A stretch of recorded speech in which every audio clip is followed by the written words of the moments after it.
भारत माता की वंदे वंदे। अब आप लोगों के सामने हमारे आज के मुख्य अतिथि रिटायर्ड प्रिंसिपल जवाहर नवोदय विद्यालय नवानगर बक्सर के श्री रविरंजन प्रसाद पाठक उपस्थित हैं।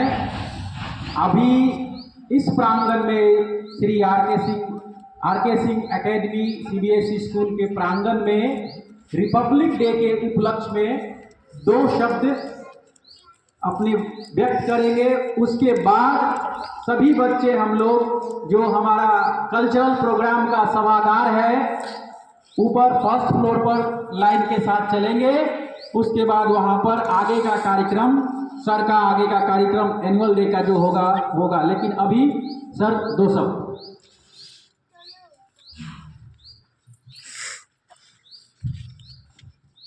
सुप्रभात आप सभी को। सर्वप्रथम इस 75वें गणतंत्र दिवस पर आप सबों को हार्दिक शुभकामनाएं और मेरा नमस्कार।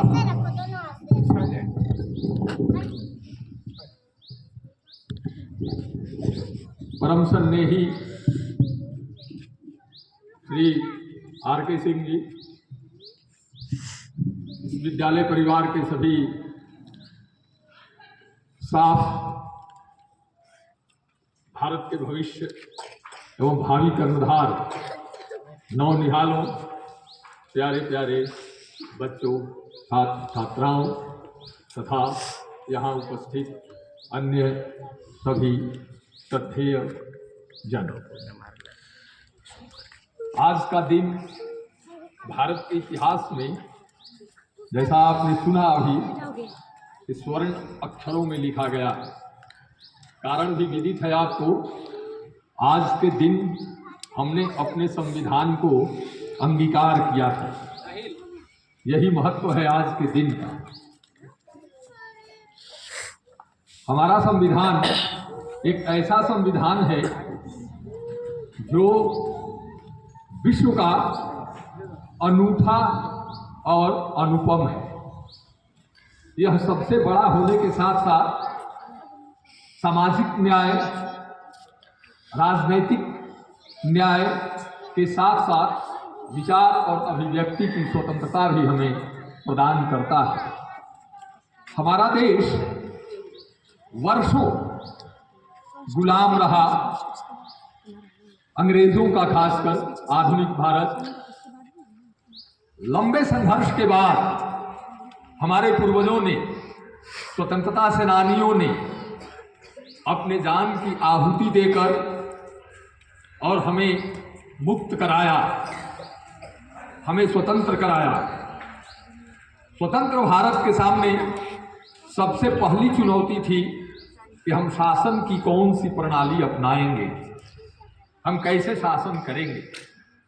और ये चुनौती हमें अंग्रेजों ने 1929 में ही दी थी कि आप आज़ादी मांगते हैं लेकिन आप शासन का स्वरूप तय नहीं कर पाते हैं, इसलिए आप बताएं कि आप कैसे करेंगे। ये तो बहुत कम लोगों को इस बात की जानकारी है कि उसी समय हमारे पंडित मोतीलाल नेहरू थे, भारत के बहुत बड़े वकील और भारत के प्रथम प्रधानमंत्री पंडित जवाहरलाल नेहरू के पिताजी।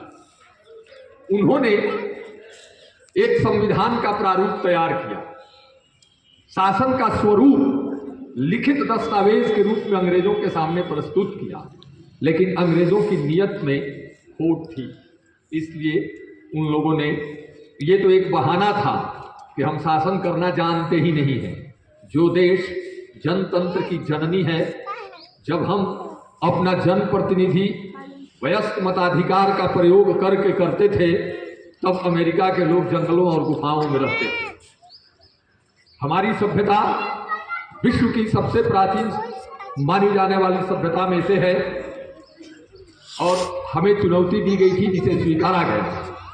बहुत कम समय लेते हुए मैं आपको बताऊं कि बाद में जब हम आज़ाद हुए तो संविधान निर्माण की चुनौती फिर से हमारे सामने थी, जिसे हमारे राजनेताओं ने, हमारे देश के भविष्य के शिल्पकारों ने इसे स्वीकारा, इस चुनौती को।